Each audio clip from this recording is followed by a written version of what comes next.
नमस्कार दोस्तों। जॉबनेर कोचिंग श्री गंगानगर में आपका एक बार फिर से स्वागत है। जैसा कि आप लोगों ने थंबनेल पे देख लिया होगा, जॉबनेर कोचिंग श्री गंगानगर में आईसीआर तथा जेट के लिए नए बैच स्टार्ट होने जा रहे हैं क्रैश कोर्स के लिए। ये आपको सूचना होगी कि आईसीआर का जो एग्जाम पहले एनटीए करवा रहा था वो अब सीयूटी करवाएगा।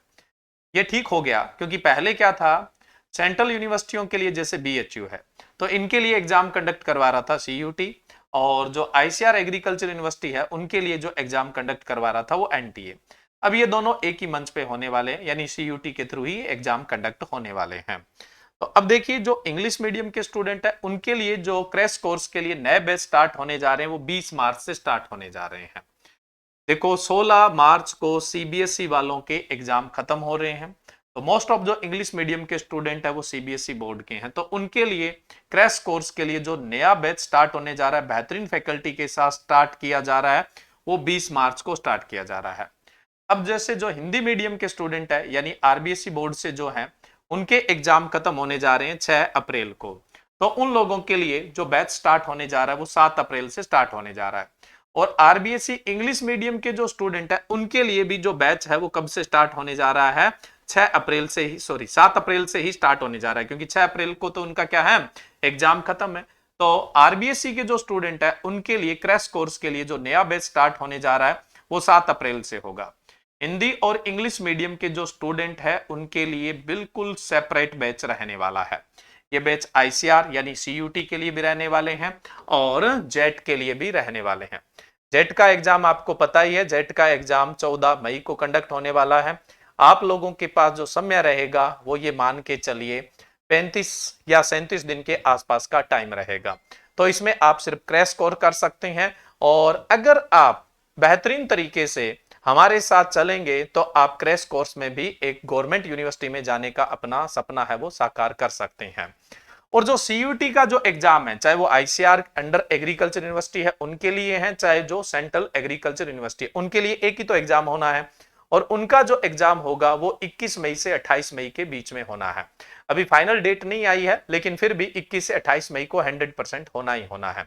तो इन दोनों एग्जाम के लिए, सीयूटी और जेट के लिए, इंग्लिश और हिंदी मीडियम के बिल्कुल सेपरेट बैच है वो स्टार्ट होने जा रहे हैं। इंग्लिश मीडियम वालों के लिए पहला बैच रहेगा 20 मार्च को, और जो हिंदी मीडियम वाले स्टूडेंट है आरबीएसई वाले, उनके लिए पहला बैच रहेगा 7 अप्रैल को।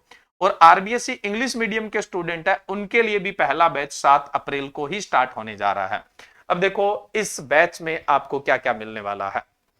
देखो, बेहतरीन फैकल्टी के साथ आप लोगों को सिलेबस करवाया जाएगा, पूरा स्टडी मटेरियल यहीं से मिलने वाला है, बैग टी शर्ट वगैरह सब यहीं से मिलने वाली है।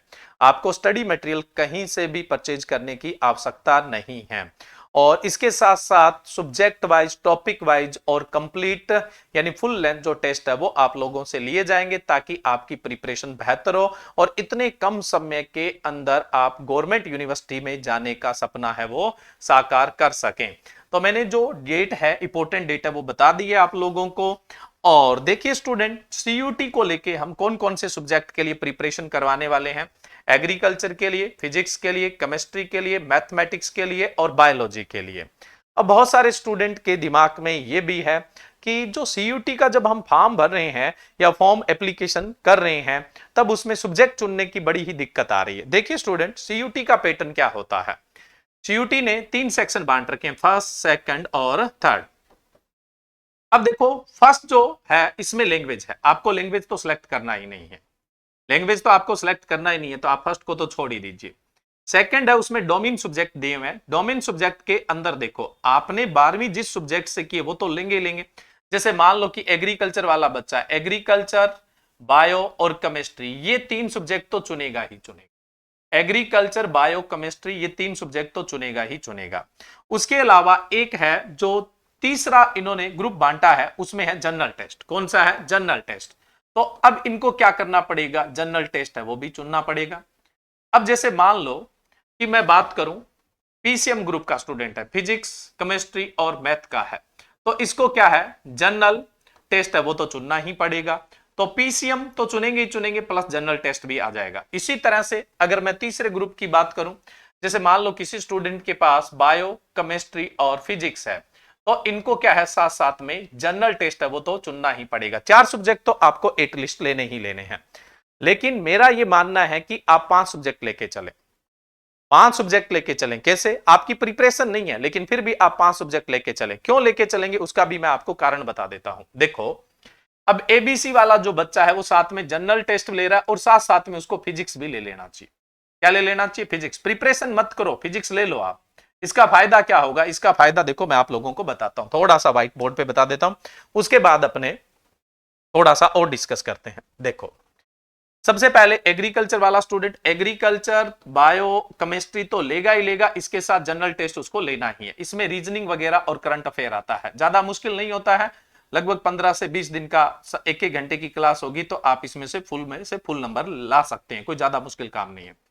पीसीएम वाला स्टूडेंट है, पीसीएम वाला स्टूडेंट है, इसको जनरली क्या है, मतलब ये 4 सब्जेक्ट लेने हैं जनरल टेस्ट, है ना। और जैसे मैं बात करूं बायो केमिस्ट्री और फिजिक्स वाला जो स्टूडेंट है उसको जनरल टेस्ट लेने, ये 4 तो आप चुनिए ही चुनिए। उसके अलावा 5वां सब्जेक्ट आप कौन सा रखिए, एग्रीकल्चर वाले बच्चे हैं उनको फिजिक्स रख लेना चाहिए, एग्रीकल्चर वाले बच्चे हैं उनको क्या रखना चाहिए, फिजिक्स रखना चाहिए। उसके अलावा जो पीसीएम वाले बच्चे हैं इनको क्या करना चाहिए, एग्रीकल्चर रख लेना चाहिए। और जो बायो केमिस्ट्री फिजिक्स वाले उनको भी 5वां सब्जेक्ट है वो एग्रीकल्चर रख लेना चाहिए। अब क्या होता है, इन सब का अलग अलग परसेंटाइल डिसाइड होता है। एग्रीकल्चर का अलग से परसेंटाइल डिसाइड होगा, बायो का अलग से होगा, केमिस्ट्री का अलग से होगा, जीटी का जनरल टेस्ट का अलग से होगा, और फिजिक्स से क्या होगा, अलग अलग परसेंटाइल डिसाइड होगा। कभी ऐसा नहीं कि कॉमन परसेंटाइल आएगा। आप जिस सब्जेक्ट की तैयारी नहीं कर रहे हैं उसमें जाहिर सी बात है परसेंटाइल आपका कम आएगा। लेकिन क्या होता है, कुछ यूनिवर्सिटियां जो होती है वो एडमिशन के लिए एक ग्रुप मांगती है। जैसे कुछ यूनिवर्सिटियां हैं वो कहती है कि हमें ए बी सी ग्रुप चाहिए, हमें ए बी सी ग्रुप चाहिए। कुछ यूनिवर्सिटियां हैं वो ये कहेगी कि हमें बायो केमिस्ट्री और जीटी ग्रुप चाहिए। तो ये अलग अलग यूनिवर्सिटियों की क्या होती है, रिकमेंडेशन होती है। जिस यूनिवर्सिटी की जो रिकमेंडेशन होती है वो सब्जेक्ट अपने उसमें डाल देते हैं और उसी की परसेंटाइल मिलकर क्या होता है, आपका रिजल्ट आता है। तो आपको मेजर सब्जेक्ट पे ही ध्यान देना, जो आपके 12वीं के सब्जेक्ट थे वो ही पढ़ने हैं, उन्हीं की प्रिपरेशन करनी है और उसके साथ साथ जनरल टेस्ट की प्रिपरेशन करनी है, ठीक है। मान लो कोई ऐसी यूनिवर्सिटी है जिसने एग्रीकल्चर वाला बच्चा है वो फिजिक्स नहीं पढ़ेगा, एग्रीकल्चर बायो केमिस्ट्री और वो क्या पढ़ रहा है, जीटी पढ़ रहा है, इनकी तो वो प्रिपरेशन करेगा ही करेगा। मान लो कोई ऐसी यूनिवर्सिटी है जो क्या मांग रही है, बायो, आपके बायो में अच्छे परसेंटाइल है, केमिस्ट्री में अच्छे हैं, जीटी में अच्छे हैं, लेकिन वो यूनिवर्सिटी ये कॉम्बिनेशन मांग रही है और आपने फिजिक्स सब्जेक्ट चुना ही नहीं है, इस वजह से क्या है आप उसमें एप्लीकेशन नहीं कर सकते। आपने फिजिक्स चुन रखा है, चाहे उसमें परसेंटाइल कम आ गया, लेकिन ऑल ओवर जो आपका परसेंटाइल है वो इन 3 सब्जेक्ट से बेहतरीन बन रहा है, तो बस फिजिक्स का होना ही आपका उस यूनिवर्सिटी में प्रवेश हो जाएगा। इसलिए आपको ये कॉम्बिनेशन चुनना चाहिए जैसा कि मैंने बताया है, ठीक है। ये एग्रीकल्चर वाले बच्चे के लिए है, ये जनरली जो मैथ वाला बच्चा है उसके लिए है, और ये बायो वाला जो बच्चा है उसके लिए है। वो जो एडिशनल सब्जेक्ट आप ले रहे हो ना उसका प्रिपरेशन चाहे मत करो, कोई दिक्कत नहीं है, लेकिन ले लो, क्या पता कौन सी यूनिवर्सिटी कौन सा कॉम्बिनेशन मांगे और उस कॉम्बिनेशन में कम से कम आप एप्लीकेबल तो हो, मतलब अप्लाई करने लायक तो। कई बार क्या होता है आप सब्जेक्ट नहीं चुनते हैं, इस वजह से क्या है आप अप्लाई नहीं कर पाते हैं। तो देखिए स्टूडेंट, जो सेकंड ग्रुप है, सेकंड ग्रुप में डोमेन सब्जेक्ट होते हैं, ये आपके डोमेन सब्जेक्ट है, ठीक है, ये भी डोमेन सब्जेक्ट में आएगा। और ये थर्ड ग्रुप के अंदर है जो कौन सा आता है, जनरल टेस्ट। लैंग्वेज आपको चुनना ही नहीं है, मैंने आपको बता ही दिया कि लैंग्वेज तो आपको लेना ही नहीं है, इसी पैटर्न से आपको क्या करना है, एग्जाम देना है। मान लो किसी यूनिवर्सिटी ने एडमिशन के लिए एबीसी ही ग्रुप मांगा है, तो आपका जो टोटल स्कोर बनेगा इन तीनों की इंडिविजुअल परसेंटाइल को जोड़ के बनेगा और उसके आधार पे आपको एडमिशन मिलेगा।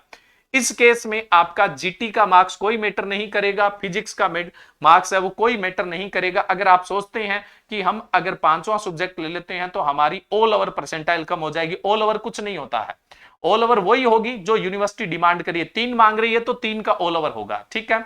ऐसा नहीं है फिर उन 2 सब्जेक्ट को छोड़ दिया जाएगा जिनकी डिमांड ही नहीं की गई है, जिनकी डिमांड ही नहीं की गई है उनको छोड़ दिया जाएगा। मेरा कहने का मतलब यहां पे सब्जेक्ट को मैक्सिमाइज करिए।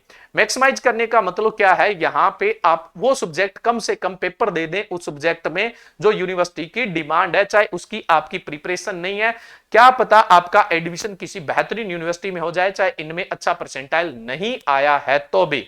तो सब्जेक्ट चुनते समय आपको यही ध्यान रखना है, मैंने बता दिए किस किस तरह से आपको सब्जेक्ट है वो चुनने हैं। फिर भी आप लोकल में रहने वाले हैं और आपको किसी भी प्रकार से ये चीजें समझ में नहीं आ रही है तो आप 9 तारीख के बाद, है ना, अभी फॉर्म डेट है वो तो जाहिर सी बात है 12 तक ही बची हुई है, लेकिन आप 9 को आकर इस सब्जेक्ट के बारे में जानकारी ले सकते हैं। और ज्यादा जानकारी लेने के लिए यहां पे नंबर दिया गया है, इस पर भी आप कॉल कर सकते हैं। देखो, सब्जेक्ट के बारे में जानना है तो सिर्फ आपको मैसेज करना चाहिए और मैसेज के थ्रू आपको बता दिया जाएगा कि आपको कौन कौन सा सब्जेक्ट ग्रुप है वो लेना चाहिए। अगर आप ऑफलाइन विजिट करेंगे तो ज्यादा फायदा मिलेगा।